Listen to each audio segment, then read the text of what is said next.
Hello everybody, Sparkster1701. Before we get to our final review for the month, I definitely wanted to make sure I showed off these guys to you. We have here the Autobot Alliance, which was an exclusive set to Amazon. And for you G1 fans out there, you'll instantly recognize the characters that it includes: Prowl and Ironhide. Now, of course, as you would probably already suspect, these guys are definitely repaints and retools of other figures that have been put out in the line. Prowl, of course, is a redeco and retool of Smokescreen, and Ironhide shares a similar style with the Amazon exclusive version of Ratchet. So, unfortunately, there's nothing really new to look at on them, but we'll still take a good look at them anyways, for the benefit of those of you who may not have these figures yet. Let's kick things off, of course, with Prowl. For those of you who are fans of the original G1 material, you'll know that Prowl functioned in military intelligence, and also basically functioned as second in command of the Autobots under Optimus Prime.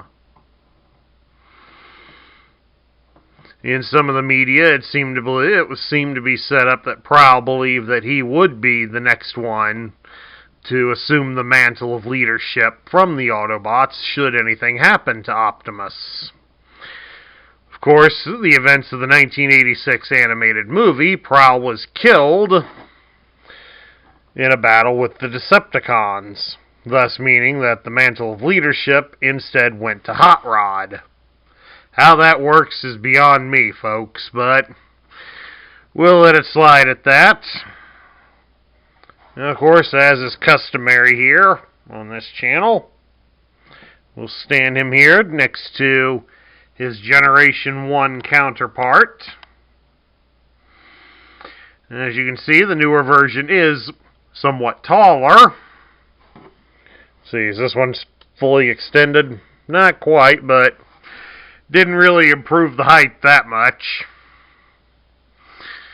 And of course, the one major downside is, of course, the new Prowl does not have some snap-on weapons to go on his shoulders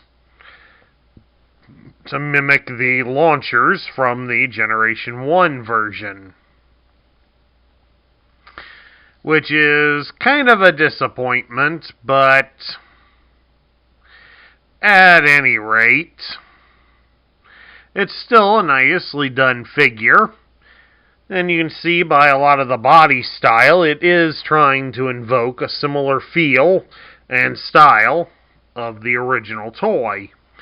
Like having the hood section form the robot's chest with the open doors as along the shoulders. And of course, he's standing on the back wheels, with the back bumper forming his feet.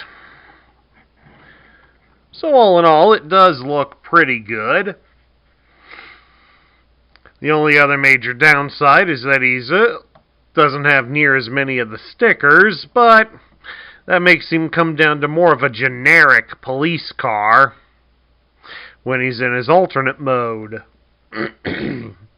Whereas the original vehicle was always intended to be a Japanese police car, as seen on some of the stickers that came with the original version of Prowl before he was released as a Transformer. Alright, let's get the old one out of the way here. And we'll take a look at the new one here for a brief moment. Let's take a look at his articulation. Hold him steady for it. His head can be turned from side to side with a little effort, and it is on a ball joint, so it will rock up and down a bit. We can raise his arms up about so far, and his arms do rotate fully at the shoulder, although you will have to move it slightly to get it clear of the door. You can bend his arm at the elbow, just slightly above 90 degrees. And he does have a swivel at the bicep. So, he's a modern figure with G.I. Joe battle grip. Prowl can be twisted here at his hips. You can spread his legs apart into a full splits. His leg can be turned at the thigh. You can raise his leg up at the hip 90 degrees, and we can bend his leg at the knee almost the entire way back. So, Prowl does have some serious articulation going for him here. Now, for his accessories, since unfortunately he doesn't have the shoulder cannons, Prowl only comes with one, and that would be his gun. And it is done up in a similar style to his Generation 1 gun. Let me set that down here, reach under the camera, and take the old gun away. Here's the Generation 1 gun, and then we'll hold here right above it the Earthise gun. And as you can see, it does borrow quite a few of the design elements from the original gun. Just done up in a somewhat different scale, but it is nice to see that it does pay homage to the original toy. Of course, you also have, with these extra posts on the side of the gun, if you so choose, you can stow the gun on Prowl's back. And then that'll leave Prowl free to handle some Battle Masters, if you so prefer. Okay, it's time to transform Prowl. Let's set him up by straightening out the hip. And, of course, get his arms straightened out like so. Now, to transform him, unless we get the gun out of the way, we'll rotate him at the hips so that his legs are facing like this to us. Spread the legs apart a bit, because we're going to go in here and move these little black flaps upwards. They should simply rotate, but I also want to point something out to you fans out there. These little flaps pop off very, very easily. So, again, for an exclusive, we're getting a cheap figure, and that I always find very annoying and disappointing. Alright, once you've done that, then you'll bring the legs together and connect them via a post at the back bumper.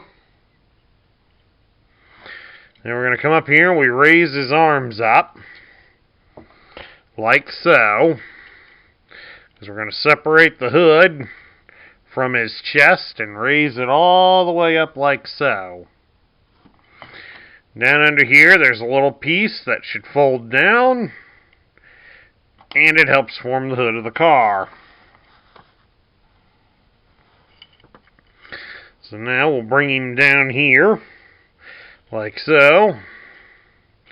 We're going to fold up the legs and start trying to fold them into the rear section of the car once we get the feet reconnected. Stay connected here. Prowl does pop apart very easily like that. Basically fold his legs in like so.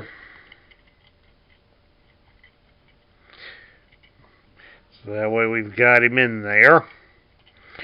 Then we're going to turn him over real quick, and these little black posts that are sticking out here, need to be folded under. Just like that, so they keep the body in.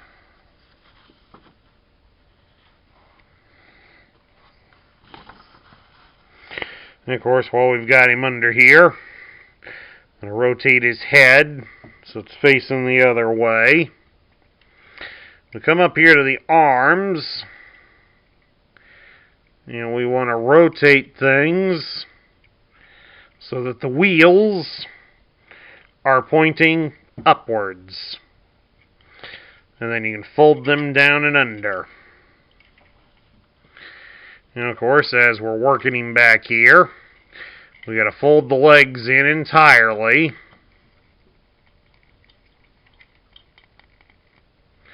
Excuse me a second, I think I got a package coming. No, my mistake, false alarm. Alright, back to trying to get Prowl in. There we go. Get him snapped down just like that. Line up the top of the car. I will point out this section is on rather thin plastic, so there have been complaints of it breaking, especially on the Blue Streak figure, which will be reviewed later this week.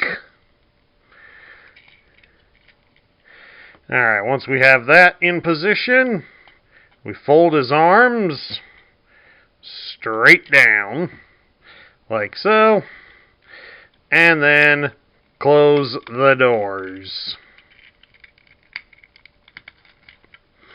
And then Prowl is in his alternate mode, which in this case is intended to be something of a stylized, sporty police car. I'm guessing in some cities they do have them where they have spoilers on the back. I don't see too many of those here in Ohio. But then again, it's not like I'm always on the lookout for police cars. And of course, you do have the option. You can insert the gun right here in the light bar to make it an attack car.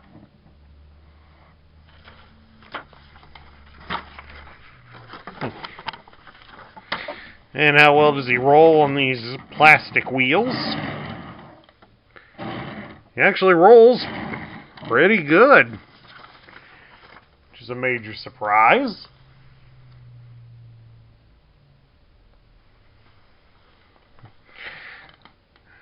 Alright, at any rate, let's put him side by side with his Generation 1 original. As you can see, it does carry over some aspects, but is going with a more futuristic look, as the original was built to resemble a 1970s Datsun Fairlady that had been modified to be a police car.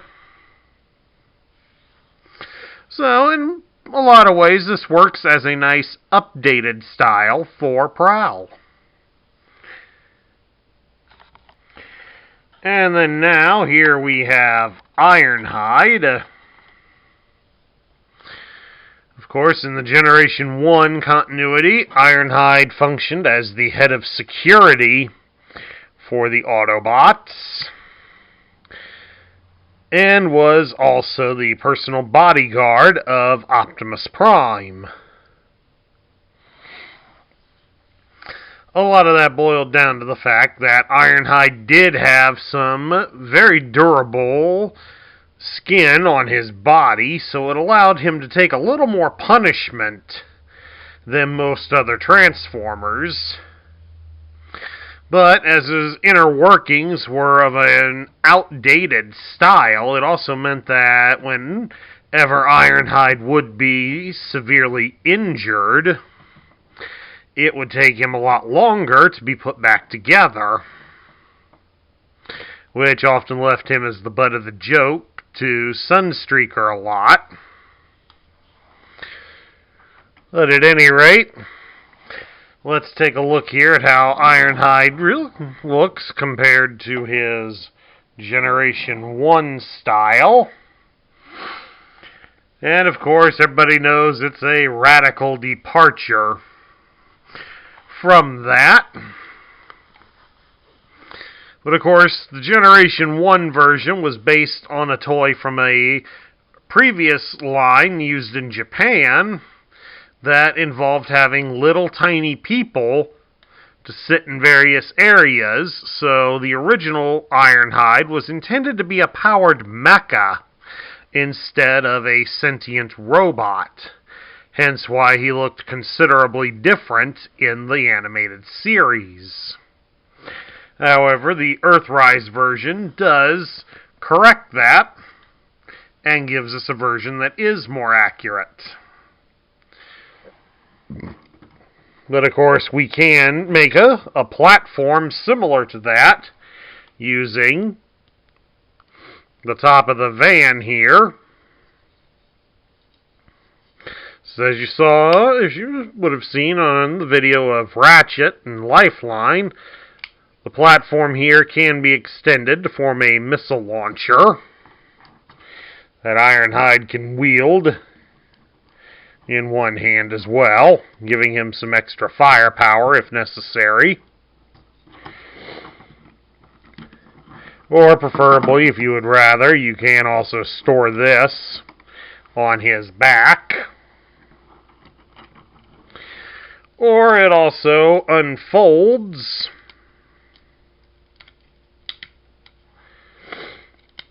out like so.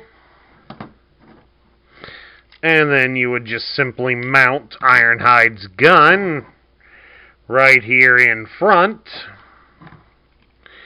And then try to line up one of the holes on Ironhide's feet on it. And you get something that is sort of intended to be an homage to the platform that the original toy had. Granted, it's not perfect, but it is nice to show some respect to what has come before it. Of course, before we get too much further in, we should take a look at Ironhide's accessories, starting with his gun.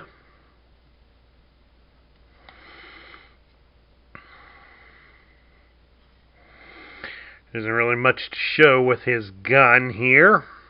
It's essentially the same one that came with Ratchet, except this one is in black. And then, of course, we have the van topper, or the van roof.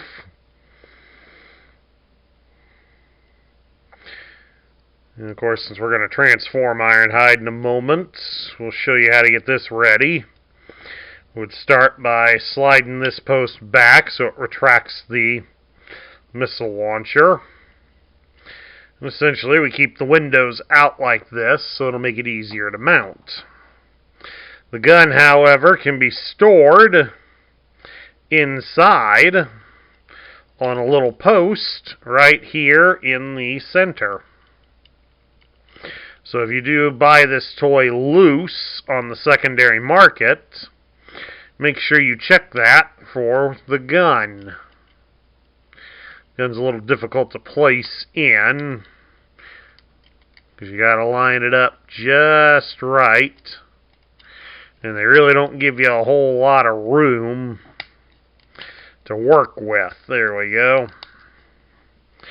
You just press it in firmly and it's got it in there. Of course, the best thing to do would be get the side windows down a bit. And then that way it will hold the gun a lot better. Alright, set that aside, and then we'll bring Ironhide out here. Because let's take a look at his articulation real quick. His head can be turned from side to side. But, however, it cannot move up and down. His arms can be raised out about so far. And his arms do rotate at the shoulder all the way around. You can bend his arm at the elbow 90 degrees. And he does have a swivel at the bicep. So once again, he has the G.I. Joe battle grip. You can turn the figure at the hips, so he can do the twist. You can spread his legs apart into a full splits. His legs also rotate at the thigh. You can raise his leg at the hip 90 degrees, and you can bend him at the knee 90 degrees. So Ironhide does have quite a range of motion on him.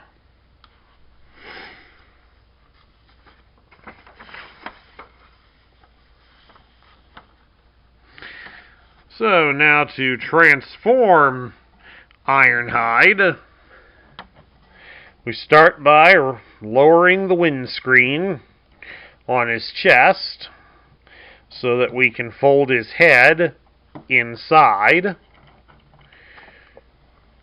And we come around here to his backside, and we're going to lower the front bumper here.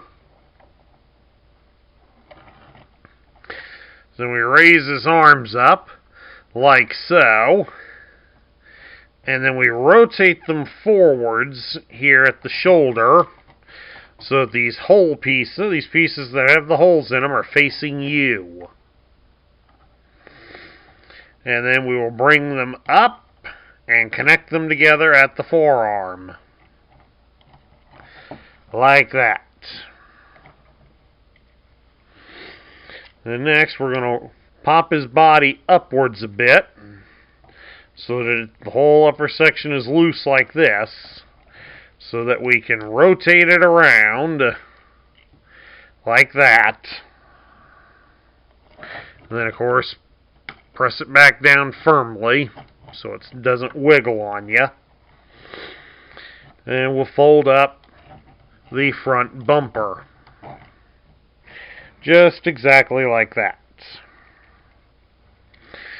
Then down here to his legs, we'll fold out the sides of his legs like so, form side panels. And I might have to bend him at the knees a bit and shift the legs a bit to get in here.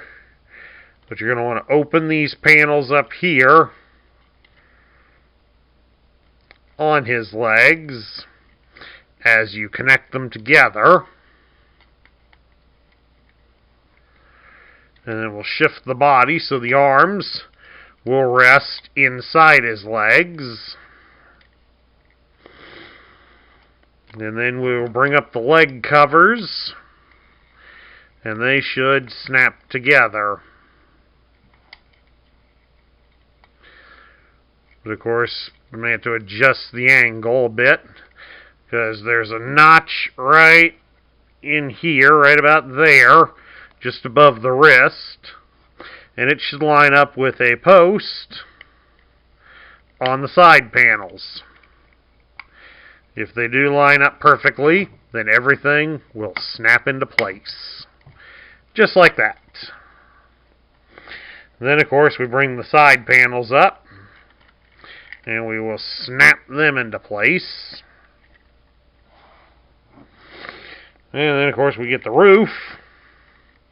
And the 4 posts that are in there will line up with these 4 holes on top of Ironhide. So you just work them in. Once that's in, we'll fold down the side windows at the front of the roof. And then lastly, bring the windshield up. And then there you have it. Ironhide has been transformed into a van. Now does he roll here on these plastic wheels? Be nice if these were back onto the days of rubber, but the wheels do roll on him pretty good. Now, of course, we'll bring out the Generation 1 version. And as you can see, he does retain a lot of the same design aspects. It's a red van with some yellow striping along the sides. course, it's missing a set of striping back here. That's to kind of indicate where the door would slide. So it's kind of nice that it doesn't have that it has that in there. It's a nice detailed touch. Painting the windows in a bit might have been a nice detail as well, but I think that's a minor gripe. It's missing something to resemble the sunroof that was on. That's the sticker on the G1 version, but we do get a nice Autobot insignia on there, so that kind of makes a nice touch when it's being used as a shield. Of course, the original Ironhide was patterned to resemble a late 70s, early 80s Nissan one-box Cherry Vanette, which they don't make anymore. The new one's kind of a more stylized van. It looks like it would fit in on Earth, but it does have some slight touches to it that make it a little bit more futuristic than what you would typically see. But all in all, it is a rather nice update for the figure. So now we get down to my thoughts. What do I think of these figures? Prowl and Ironhide aren't bad figures.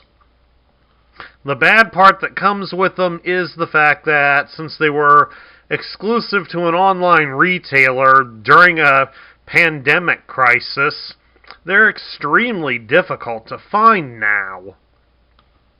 So it's a shame that finding guys like these, especially for those of us who are trying to collect all of the map pieces, it's a challenge and a half to obtain them.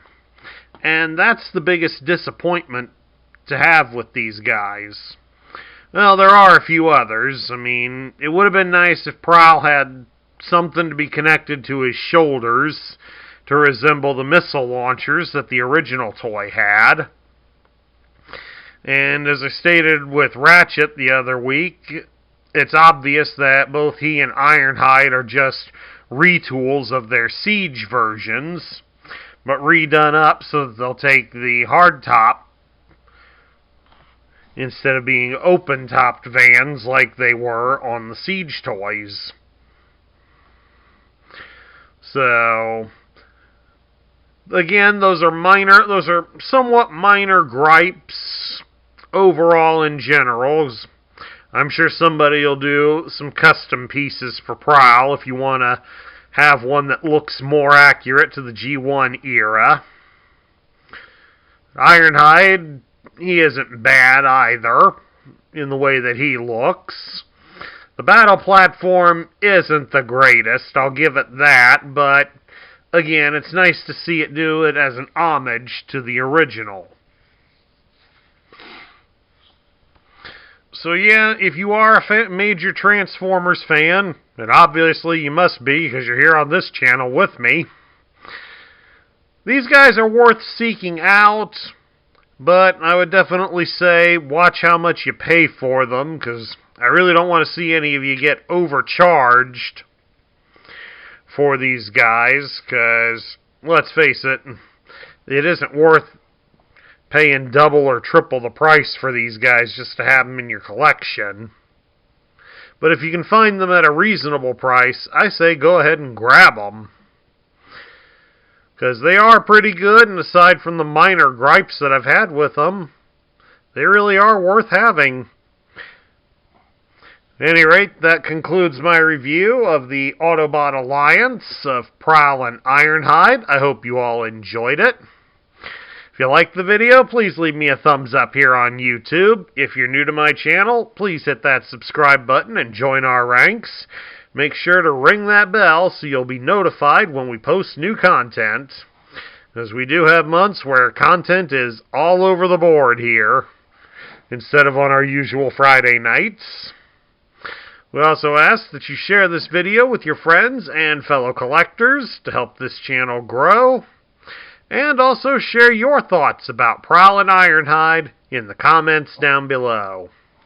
This is Sparkster1701 saying I will catch you all later.